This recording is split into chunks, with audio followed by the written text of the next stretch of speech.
What's happening, guys? Lawson here. Clearly I'm not in Florida at the moment. There is a big giant hurricane sitting over Florida and the Bahamas right now, and I have made a retreat up to the mountains of North Carolina. Where I live, we actually had a mandatory evacuation, so it's probably a good call that we ended up leaving. Definitely thinking of all my people out there in the Bahamas and Florida who are getting affected by the storm, but I'm grateful to be where we are right now. And if you see, we're on a nice, beautiful, beautiful stream. The goal this morning and this afternoon is to catch a mountain lunch. We're gonna do a bit of a wild trout catch and cook here in the upper streams. Right now, we're fishing in just a tiny little creek to see if there's even some small fish, and then we're gonna move to a little bit bigger water. And honestly, the goal, the hard part of today is being able to catch a legal sized fish, which is only 7 inches, but that's still considerably good size if you look at the size of stream that we're in right now. So got my fly rod in hand, and we are gonna kind of rock hop around the country up here and see if we can find a good sized trout, and then do a little bit of a survival catch and cook over a wildfire. I am very, very excited. I'm just so grateful to be out here. It couldn't be a more beautiful place, but we're gonna start throwing. Check this out right here. I was just walking up a stream. Oh. Wild blueberries, how cool is that? Dude, that is so good.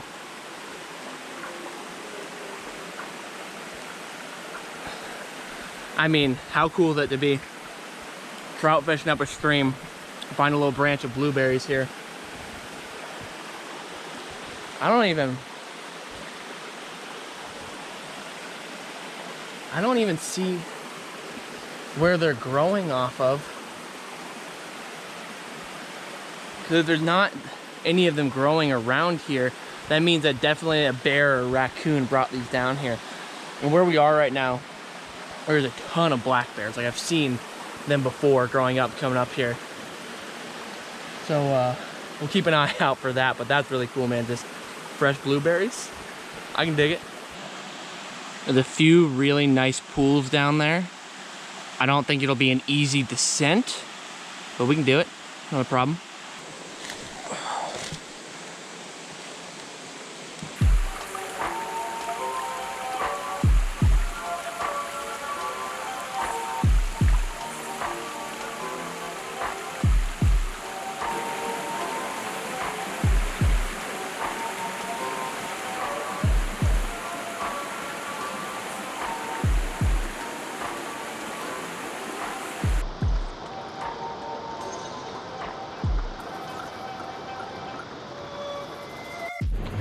We've moved a bit to find some bigger water, where there might actually be some fish holding.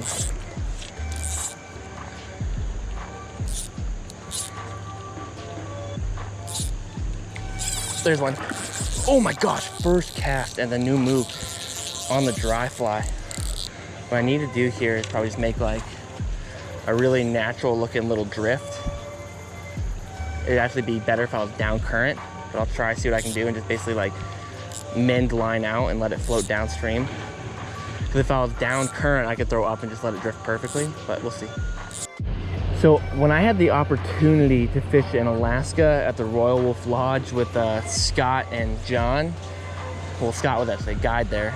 Scott kind of taught us this thing that we did where if you were fishing kind of like parallel to a current stream, where, you know, you'd make almost like a parallel cast and you'd let your line drift out over a current rip like this. Like, this is a little too shallow and rocky, but up here it looks a little bit better. Where you'd make a parallel cast and you weren't even stripping, you were just letting your fly drift in the current seam. And it was like making the most natural drift as possible. And you just let it come out angled like that.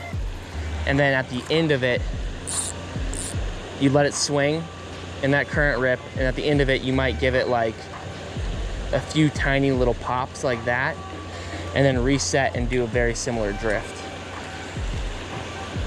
And that just presents your bait in the most natural way possible to these trout, because now it just looks like a bug, or we were throwing streamers up there, but right now I'm just throwing like a tiny almost little nymph looking pattern, and it makes it just look like a little prey, a little piece of bait that's been washed into the current stream.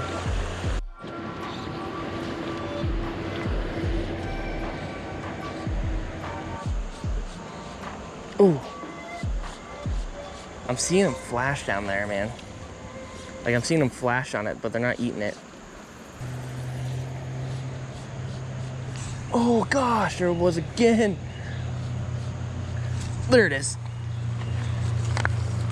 Oh, sick. Gosh, there's a handful of fish up in there. That was sweet. I definitely don't think this fish is gonna be a keeper. It looks like it's a brook, maybe. I can't tell yet.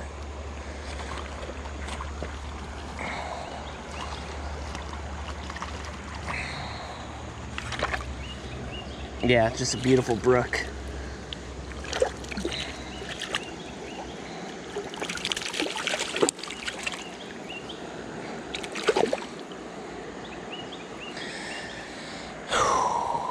Beautiful fish right there. You know what? I might measure him just to see. I measured 7 inches out on this rod here. He is in fact a keeper sized fish. 7 inches from there to there. He might be the one that we have to keep. I know brooks aren't like the most sought after food one, but he could be it for catch and cook. The minimum is just 7 inches for these wild trout up here in this stream. And he's about 10 probably. All right, we moved upstream here where we can kind of process our fish in peace. What I mean by process, I just mean gut it, and bleed it, and get it prepped. We're gonna cook this in the most basic way possible, basically mimicking like a survival wilderness primitive cooking style where we're just basically gonna spit roast this trout here and see how it tastes. I've never actually done this before, so it should be interesting.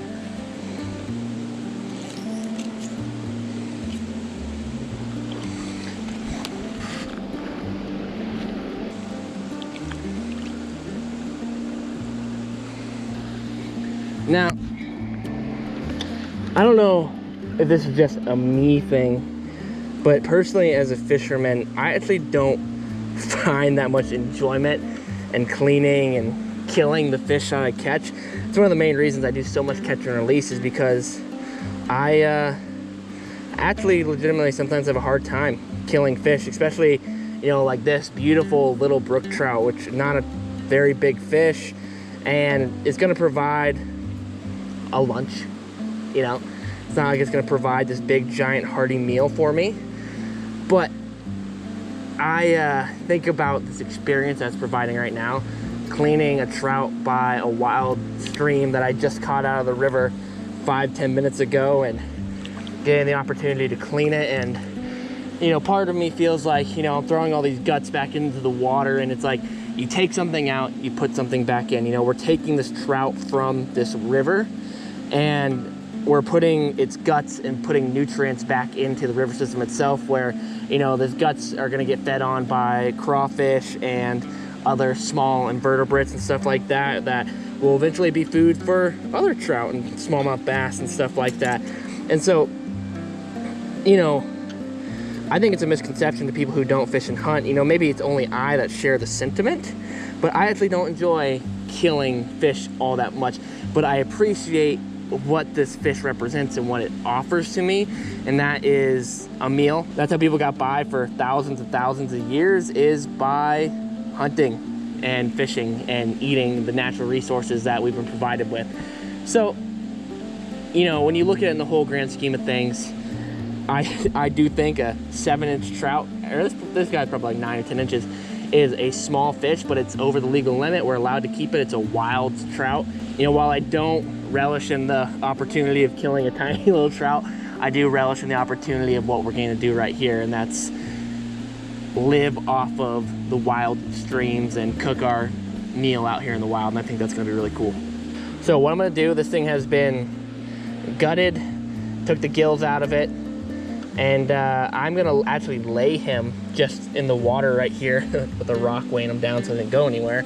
And I am gonna go collect the sticks that we need to start a fire here.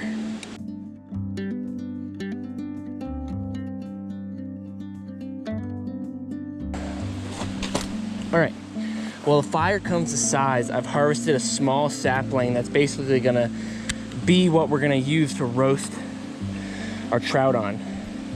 Now, all of this I'm talking and saying, it's not just stuff that I magically know, it's what I've learned by watching other people do it. And that's just how you learn things. You don't just wake up one day and know things, you gotta go out and learn them. And so what I'm doing here is kind of creating our little spit, and we wanted a live sapling, or at least a fresh dead sapling, because it's not gonna burn, and it's also gonna be very flexible. But we don't want it to be like a limp noodle, but we want enough to where we're gonna spear our trout through here, and he's just gonna kind of hang over the fire like that. And we're gonna add some supports at his midsection to keep him on the stick here. And so we're gonna weight this stick, the back pole, into the ground and hang it over the fire. It's not gonna be directly touching the flames, it's just gonna be hanging right over the fire.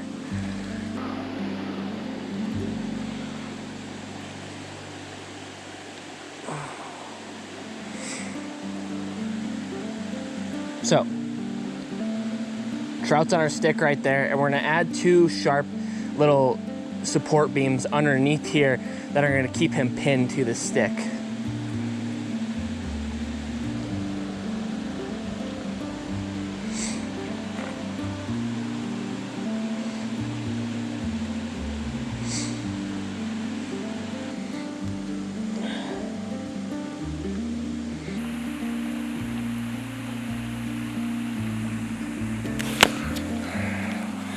All right, there's the setup. We need to get the flame cooking a little bit hotter and a little bit higher.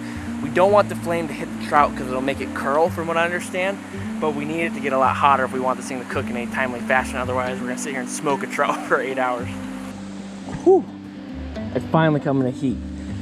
All right, we've been just building up our fire here and letting our fire build up to where it's actually gonna cook our trout.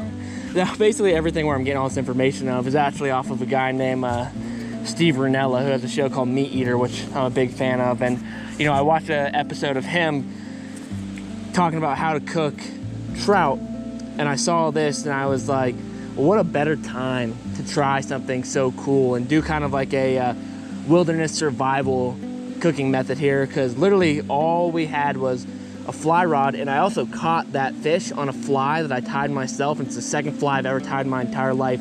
A fly rod, and I have a knife and a lighter, and that's all this happened just off of that right there. Fishing rod, knife, and a lighter. Couldn't be any more basic, unless we basically ate the sucker raw and caught it with our hands, I guess. You know, it's really interesting to me, from the outside looking in, the trout fishing world, there are basically 2 distinct groups of people who fish for trout and salmon, and they could not be more polar opposite.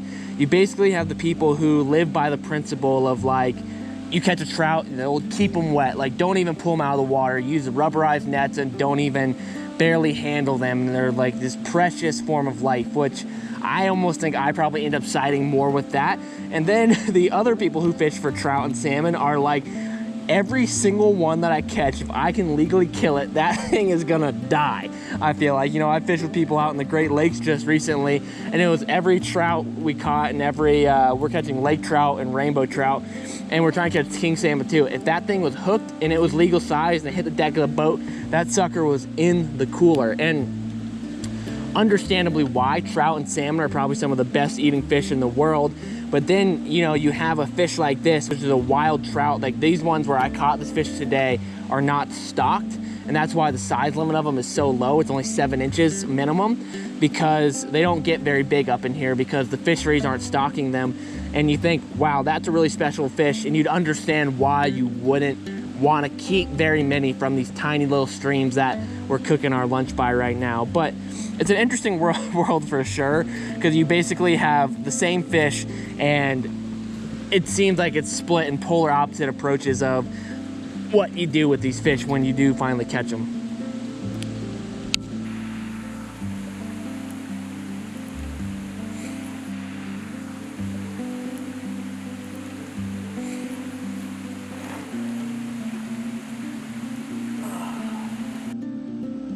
Time to give it a go.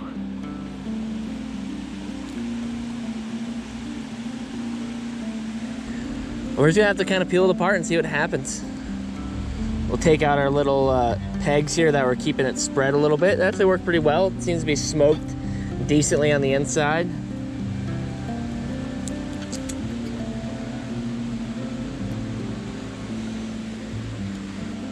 Oh my gosh.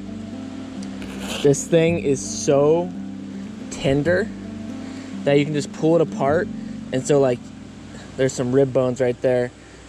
Like take a big pool of it, all that flesh right there. And the skin actually just peels straight off if you don't want the skin.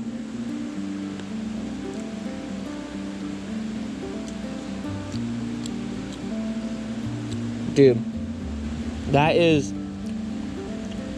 the most mild and delicate fish I've ever eaten in my entire life right there. Like, look at that right there. All that beautiful, beautiful meat.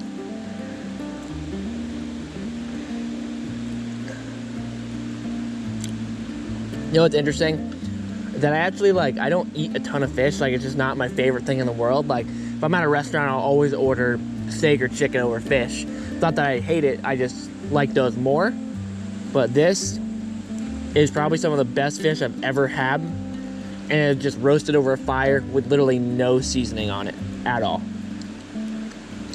It's funny too, man. This fish has a ton of little bones in it, but eating it like this with your hands, because it's been smoked and it's so tender, the meat just pulls straight away from all these tiny, tiny little bones that are inside this thing.